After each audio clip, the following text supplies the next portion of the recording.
Welcome to Global Shift, where we track the global transition away from the neoliberal world disorder towards a new emerging planetary order and help to unpack and make sense of the latest news and geopolitical events.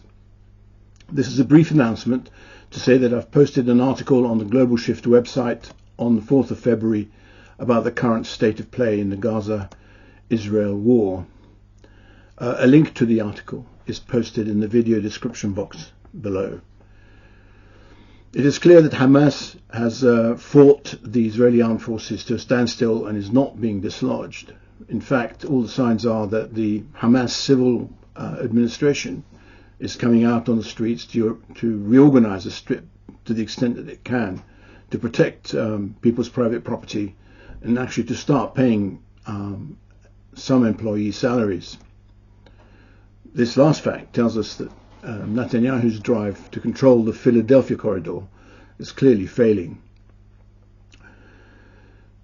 Furthermore, the Saudi drive to try and make good on its 2002 Arab peace initiative by securing promises on a Palestinian state in exchange for the normalization with Israel is trying to make use of a window that has opened in which the United States and the United Kingdom are using the idea of a Palestinian state to take control politically over a situation which has been lost militarily.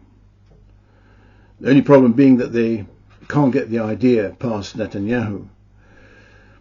Where they are promoting government by the Palestinian Authority, Netanyahu appears that he will have none of it. And the Palestinian Authority will now go back into the shadows from which they briefly emerged during David Cameron's diplomacy.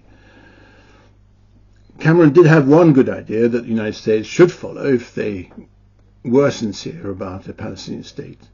Just go ahead and recognize Palestine, as 139 countries already have done.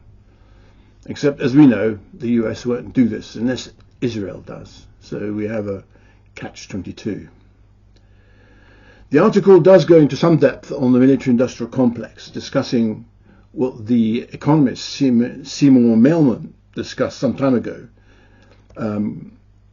what he called Pentagon capitalism. The reason I do that is because, on the one hand, it does shine a bright light on a fundamental characteristic of the American political system, one that determines how the neoliberal world disorder actually works. But it also throws a light on how Middle East policy is made in the United States and why it seems so absurdly counterintuitive to most of us. For instance, we might understand then why representatives of the U.S. Congress in the U.S. Congress appear to only ever have one solution to the world's problems, which is to bomb them. It does appear as if we are approaching the end of this atrocious war, however, in the wake of the decision of the International Court of Justice on the 26th of January. And it also appears that the lay of the land in its aftermath will not be pleasing to the United States. At least that is the view of William Burns, which I discuss, who it appears is outraged, justifiably outraged, at the mishandling of the crisis at its inception by Tony Blinken. Please send any comments and questions on the issues contained in the article to info@globalshift.com. We'd love to hear from you and discuss these issues. Thank you for listening. As I say, the link to the article is in the video description box below.